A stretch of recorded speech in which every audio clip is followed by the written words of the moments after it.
মানে খুব অ্যাট্রাকটিভ নোয়া। এটা বর্তমান প্রজন্মে এই গাড়িটা লাগবে না একটু লাগবে না একটু বলি না হবে না লাগবে না।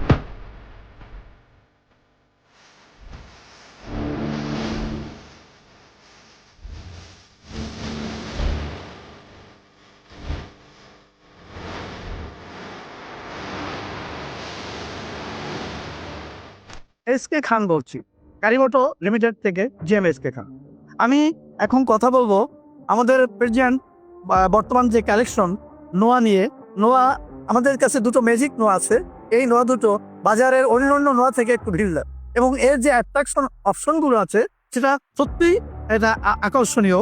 ম্যাজিক অ্যাট্রাকশন যেগুলো বলে, ম্যাজিক বলতে হচ্ছে কি এই যে আপডেট অপশনগুলো আছে এগুলো নিয়ে কথা বলতে হবে। তো আমরা নোহা নিয়ে কথা বলতে গেলে যেসব অপশনগুলো চলে আসে সেগুলো আজকে আমরা আপনাকে দেখাবো যে আগের নোহা থেকে প্রিভিয়াস নোহা থেকে এই অল নিউ জেনারেশনের নোহাগুলোতে কি কি চেঞ্জেস আসছে। আপডেট বলতে গেলে আমরা বলতে পারি যে প্রিভিয়াস জেনারেশন যে নোয়াগুলো ছিল আপনার, ওই নোয়া থেকে এই নিউ শেপের যে নোয়াগুলো অল নিউ জেনারেশন অনেক বেশি আপডেট করছে। আপনার ফিচার ওয়াইজ বলেন, কমফোর্ট ওয়াইজ বলেন, যেরকম আপনার বলতে পারি আমরা হেড আপ ডিসপ্লে, যেটা কিনা আমরা আগের কোনো জেনারেশনে পাইনি। নোয়া, বক্সি, স্কোয়ার কোনো জেনারেশনই ছিল না, যা কিনা অল নিউ জেনারেশনে টরা দিয়ে দিয়েছে।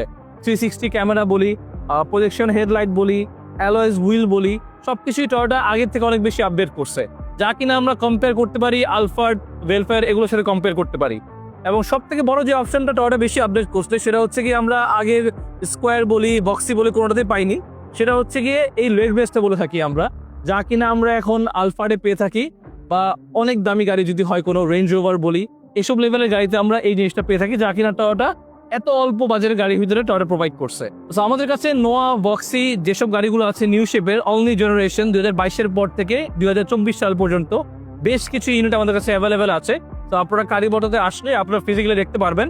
এবং আমাদের কাছে হাইব্রিড বলি, নন হাইব্রিড বলি, বডি কিট সহ বলি, বডি কিট ছাড়া বলি, প্রত্যেকটা মডেলের গাড়ি বেশ কিছু ইউনিট অ্যাভেলেবেল আছে।